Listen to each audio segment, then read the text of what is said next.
নমস্কার বন্ধুরা, আজ আমি আপনাদের সামনে নিয়ে এসেছি ছোলার ডাল দিয়ে পেঁপে আলু নিরামিষ একটি খুব সুন্দর রেসিপি। তো এটা খেতে এত ভালো হয়, রুটির সঙ্গে খুবই ভালো লাগে এটা খেতে। তো আপনারা যারা নিরামিষ খেতে পছন্দ করেন তারা এটা একবার অবশ্যই বাড়িতে বানিয়ে দেখবেন। তো আপনারা ভিডিওটা দেখতে থাকুন, আমি রান্নাটা কিভাবে করি, আশা করছি আপনাদের ভালো লাগবে। আমি এখন রান্না করব পেঁপে আলু দিয়ে ছোলার ডাল নিরামিষ তরকারি। তো তার জন্য আমি আলু কেটে নিয়েছি, পেঁপেও কেটে নিয়েছি, আর এখানে ছোলার ডালটা আমি ভিজিয়ে নিয়েছি, আর এখানে একটুখানি আদা কুচি করেছি আর কাঁচা লঙ্কা কুচি। তো এগুলো দিয়ে আমি এখন রান্নাটা করব। তো তোমরা ভিডিওটা দেখতে থাকো আমি রান্নাটা কীভাবে করি। কড়াই গরম হয়ে গিয়েছে, এখন আমি দিয়ে দিচ্ছি সরষের তেল। তেলটা খুব সুন্দরভাবে গরম হয়ে গিয়েছে, এখন আমি দিয়ে দেবো তেজপাতা, শুকনো লঙ্কা, গোটা জিরা। তেজপাতা, শুকনো লঙ্কা, গোটা জিরা, তারপর আমি দিয়ে দেবো আদা কুচি। আদা কুচি দেওয়ার পর আমি দিচ্ছি আলু।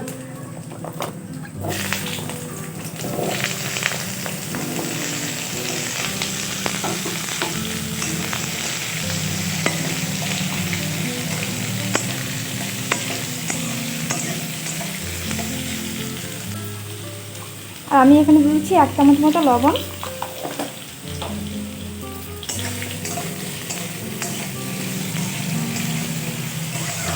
আলুটা আমি খুব সুন্দরভাবে এখানে ভেজে নেব।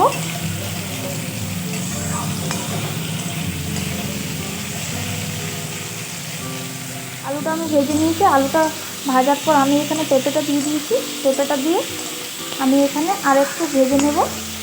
আমার ভাজা হয়ে গিয়েছে। এখন আছে হলুদের গুঁড়ো 1 চামচ, জিরের গুঁড়ো 1 চামচ, একটুখানি লঙ্কার গুঁড়ো দিচ্ছি, চেরা কাঁচা লঙ্কা। এটা আমি ভালো করে মিশিয়ে নেব পেঁপে আলুর সঙ্গে।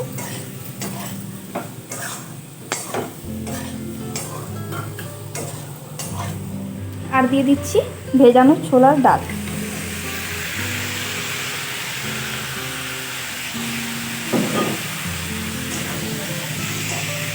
এগুলো দিয়ে আমি একটুখানি এটা কষিয়ে নেব।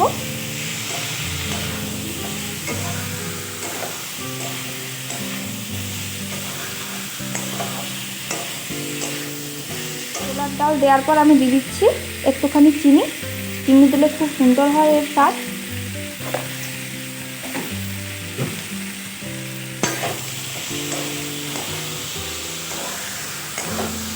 একটুখানি আমি জল দিচ্ছি।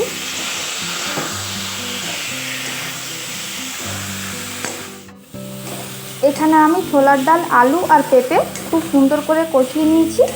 তো এখন আমি দিয়ে দিচ্ছি এখানে জল।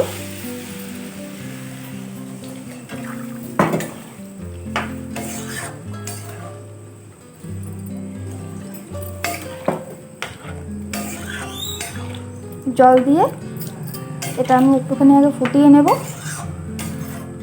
তরকারিটা আমাদের এখানে খুব সুন্দরভাবে ফুটে গিয়েছে। এখন আমি এটাতে থালা চাপা দিয়ে দিচ্ছি। এটা খুব সুন্দরভাবে সেদ্ধ করে নেব। আমি খুব সুন্দরভাবে সেদ্ধ করে নিয়েছি। এই দেখো ছোলার ডালটাও সেদ্ধ হয়ে গেছে। তো এখন আমি তরকারিটা নামিয়ে নেব। এটা আমি 15 থেকে 20 মিনিট হালকা আছে থালা চাপা দিয়ে সেদ্ধ করে নিয়েছি। একটুখানি আলুগুলো ভেঙে দিচ্ছি, এতে করে তরকারিটা একটু মাখা মাখা হয়ে যাবে আর খেতেও ভালো লাগবে। আর এখানে দিচ্ছি আমি একটুখানি গরম মশলার গুঁড়ো। এটা দিয়ে আমি তরকারিটা নামিয়ে নিচ্ছি। এখানে আমার রেডি হয়ে গিয়েছে আলু, পেঁপে, ছোলার ডাল দিয়ে নিরামিষ তরকারি। তোমরা বাড়িতে এভাবে বানিয়ে দেখো, খুব সুন্দর লাগে খেতে। আর কয়েকটি উপকরণ দিয়ে এটা হয়ে যায়, একদম মশলা কম। এটা খেতে কিন্তু খুবই টেস্টি হয়, রুটির সঙ্গে খেলে খুবই ভালো লাগে, রুটি পরোটা। আর আমার ভিডিও যদি তোমাদের ভালো লেগে থাকে তাহলে চ্যানেলটা সাবস্ক্রাইব করে আমার পাশে থেকো।